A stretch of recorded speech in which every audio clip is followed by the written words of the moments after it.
12-year-old Jamie Corsillo is in for the time of his life as he is representing his country, competing with the world's top juniors from 15 other countries at the Longines Future Aces in Paris during the first week of the French Open. Well, Jamie, the first time you and I met, you had just won the Little Mo Internationals. You were 9, you won the 10 and under event, but a lot of exciting stuff happened before that. At age 5, age 6, you're on Sports Illustrated magazine. Big stuff there. You're in Smash magazine. For the Smash magazine, none of my friends really saw that. So what? You saw it and your family saw it?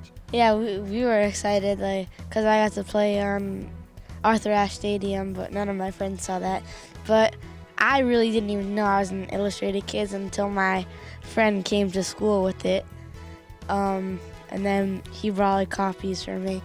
Well, one of our friends knew about it also. John McEnroe finds this stuff out. He sees you and he seeks you out of the crowd and he says, "You come play with me. You have a scholarship to my academy." What was it like for a young kid getting to know McEnroe, and how does he treat young kids? Oh, he's good with kids. I just played a doubles match with him and at the stadium in Randall's Island against Roddick. And whoa, Roddick's on the court too? Yeah. Were you a little nervous? Yeah, I couldn't get a serve in.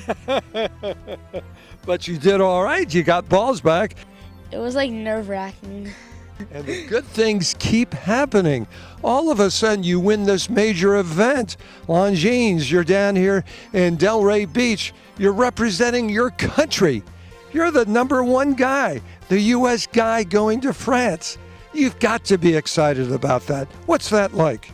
That was probably the biggest thing that ever happened. Jamie has been coached from day one by his supportive mother, Meredith Corsillo, who now also relies on heavily respected coach Steve Longley, who served as a sparring partner for Venus and Serena Williams, along with Jennifer Capriati.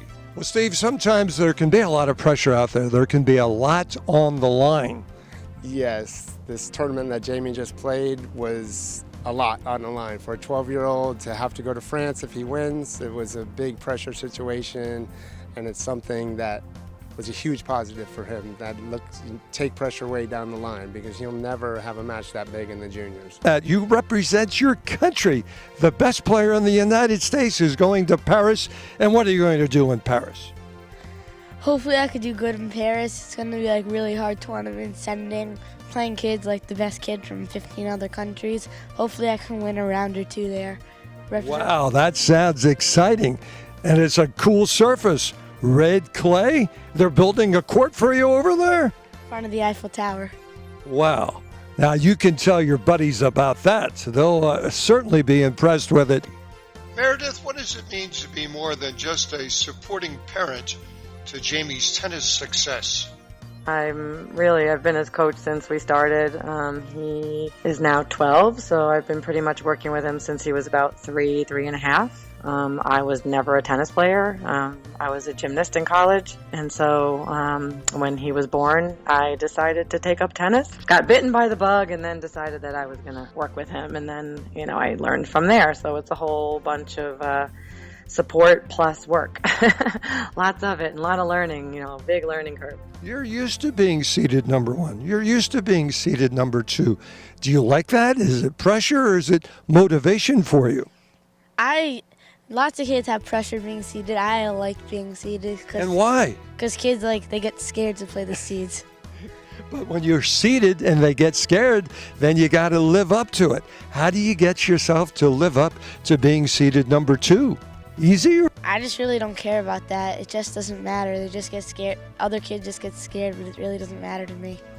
Meredith, how tough is it to balance a normal life at the playing level where Jamie is? I have to balance his whole life, so it's he goes to regular school, he goes to bar mitzvahs and weddings, and he doesn't miss anything, and he's a straight A student in a regular school, so all he gets to do is really work out between the hours of 3 and 6. Your game is fairly rounded out for a young kid. You don't only just slug at the baseline. Tell us about some of the other shots that you've been working on and really starting to develop. Somebody said you had a little S&V in your game. My new coach just started to work on my volley, and like in the first day, it just became really good. And I started to, on my good first serves, I serving, volleying more, coming to the net more, and putting the balls away instead of missing it. Having good success, a little bit of luck up there? Not luck. Not luck? It's good. It's good. Nadal has an uncle. They call him Uncle Tony. You have a coach you call Uncle who? Steve. Tell me about this Uncle Steve. What do you like about Uncle Steve? There's a nice chemistry, I understand, not only on the tennis court, but off of the tennis court. How cool is that for you, Jamie? I like it. We finally found a good coach that we could actually talk to and stuff, and talk to off the court and onto court, and he's a nice guy.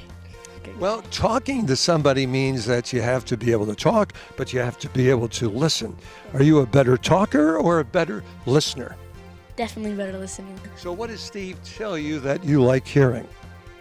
Just like he pumps me up and motivates me because he did all of this before. He was like top in the 18s. He was like number 1 in the nation in the 18s and top in the 12s where I am now. And he's just motivating and he's just good talker. He could talk forever. And yeah. And you're a good listener, so what a combination you have there. This is the toughest part of coaching. Yeah, because there's ups and downs, and you have to monitor that. You have to help them. If they can't handle the downs, then you stay down. So you got to bring them up and continually push them to raise their game. And yeah, attitude's a huge part of the game. And if you have a bad attitude when you're going down, it brings you down. So it's always trying to keep them positive, and if you can do that, they'll raise their level. You do so much for him off the court. How important is that, and how do you achieve that? I want them to have fun. You got to have fun at this age, if you're not enjoying it. And so when off the court, I actually just try to make him laugh and enjoy life. It's not just tennis. He's young, so he has to enjoy other things. And that's a big part. It is. There's a lot of pressure on the kids, at this age. So it takes the pressure off. It does. If you just enjoy, things outside of tennis, it's important. Hey, Jamie, best of luck. And USA will be cheering for you at this one.